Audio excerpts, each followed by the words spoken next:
Hi, Jenny Nellist here, clinical equine behaviourist and horses translated.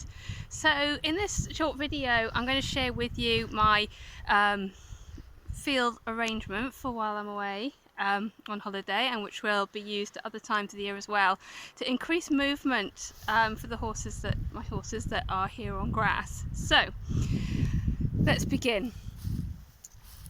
I've basically got a post here at each corner, and we go down the line in a diagonal, so it's basically a big X shape across the field. It's quite hard to kind of see that there, so let me take you for a little walk.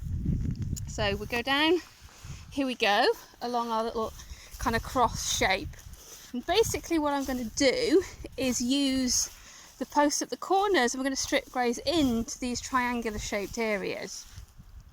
So it means that the corner posts will stay where they are and the horses will have to walk around them. So yeah, let's go down and see this cross a little bit more, because I appreciate we don't have great kind of zoom with the old mobile phone here. So basically, great big cross, X shape across the middle of the field, and also fences down each headland. So let's go across and have a little look at that. So over we go, like this, to the edge, and we'll see that I have basically gone around and done, terrible at this, I'll make you all seasick, sorry about that.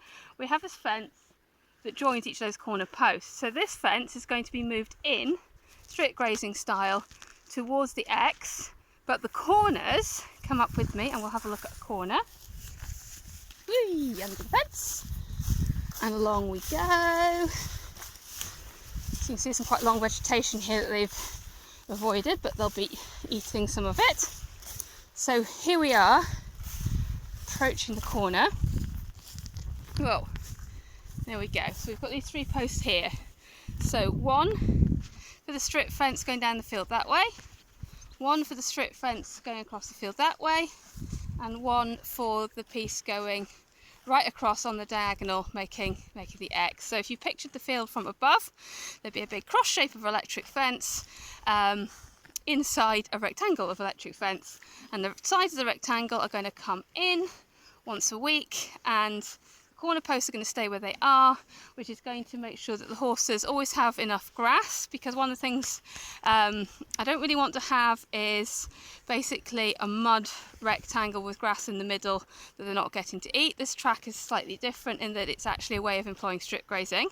It's not my idea. It's the really cool Roxanne Kirton, vet now at the RSPCA, but formerly vet at Redwings, where she was investigating how to help fat horses keep mobile and to lose weight in a behaviourally friendly way, as she was working on her Masters in Clinical Animal Behaviour with the University of Lincoln. So this is her brainchild, and it's been employed at Redwings in various formats, which I'm told by Roxanne they're still playing with, and this is my first attempt at doing something similar. Because what Roxanne found was that when you did traditional strip grazing, you just bang a field across the fence. One, they all fight every time you move the strip fence. They move about 3 kilometres a day, because she actually tracked their movement, which I think is really cool. They moved about 3 kilometres a day, just back and forwards across the strip fence. But when they had them on what she called her trackways, which is basically this setup, where the strip was going from the headlands into the middle of the field, but leaving these corner posts where they are, that the horses were actually covering 6 kilometres a day. So I'm going away on holiday.